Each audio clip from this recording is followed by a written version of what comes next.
네, 뉴욕 증시 마감 상황 살펴보는 김선영의 인 USA SH 인베스트먼트 김선영 연구원과 미국 현지 연결해서 얘기를 들어보도록 하겠습니다. 연구원님 안녕하십니까? 예, 안녕하십니까. 김선영입니다. 네, 자 뉴욕 증시 3대 지수 모두 하락한 걸로 지금 전해지고 있는데요. 3월 무역 적자 폭이 좀 상당히 컸다고요. 이런 부분이 좀 크게 작용했다는 얘기가 들리고 있습니다. 어떻습니까? 예, 그렇습니다. 오늘 뉴욕 증시 3대 지수 모두 하락 마감됐습니다. 미국의 무역 적자 급증과 중국 증시가 큰 폭의 하락세를 보였다는 소식으로 증시는 개장 초부터 하락세를 면치 못했습니다. 지난 3월 미국의 무역 적자가 서부 항만 파업 사태가 종료된 데 따른 수입 증가로 인해 전달 대비 43%가 급증해 6년여 만에 최대인 514억 달러를 기록해 예상치였던 435억 달러를 대폭 상회하면서 월간 기준으로 1996년 12월 이후 최대를 기록했다는 상무부의 발표가 있었는데요. 달러화의 강세로 인한 수출 감소와 해외 수입 증가도 원인이란 분석입니다.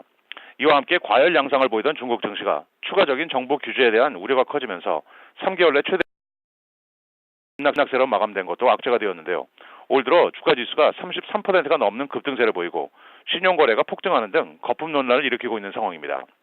하지만 국제 원유 가격이 사우디아라비아의 가격 인상 소식과 리비아 항만 폐쇄 소식으로 오늘 3%가 넘게 상승하면서 올 들어 최고치를 기록한 데 따라 에너지 업종이 일제히 급등한 것이 주가 지수의 추가 하락을 저지했으며 세계 최대의 미디어 기업 월트 디즈니의 예상을 상회한 분기 실적도 증시에 긍정적인 영향이었습니다.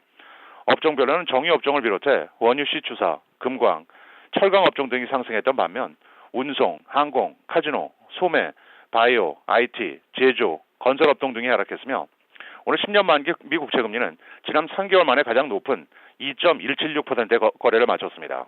네, 자 국채금리 2.2%에 육박하는 이런 모습까지 좀 보여주고 있는데, 자 그럼 증시 이슈와 특징 종목들도 함께 살펴보도록 하겠습니다.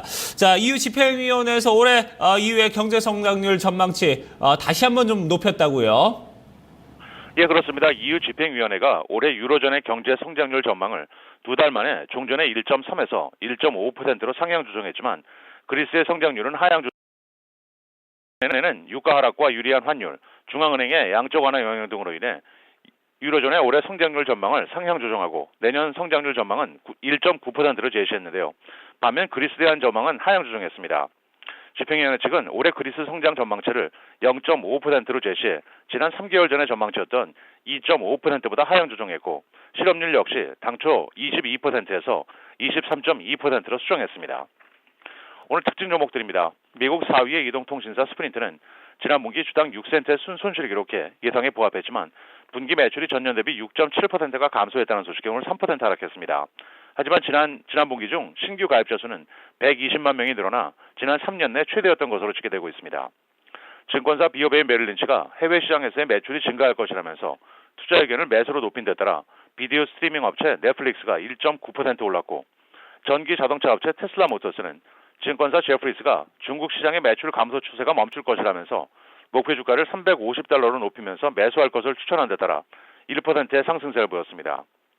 불법 모기지 대출과 관련된 소송과 관련해 도이체뱅크에게 2억 9천만 달러의 배상금을 지불하게 될 것이라는 뉴스로 오늘 모간 스탠리는 1.3% 하락했으며 텍사스에 위치한 소형 암치료제 개발 업체인 플라스마텍 바이오파마스리컬은 조지 소로스가 이끄는 헤지펀드 조지 소로스 펀드가 지난 분기 중 5.17%의 지분을 매입했다는 공시를 한 데 따라 주가는 108%의 폭등세를 보였고 모기지 대출업체 네이션스타 모기지 홀딩스는 지난 분기 예상에 크게 못 미친 주당 53센트의 적자와 15%의 매출 감소를 기록했다는 소식에 25%의 폭락세를 보였습니다.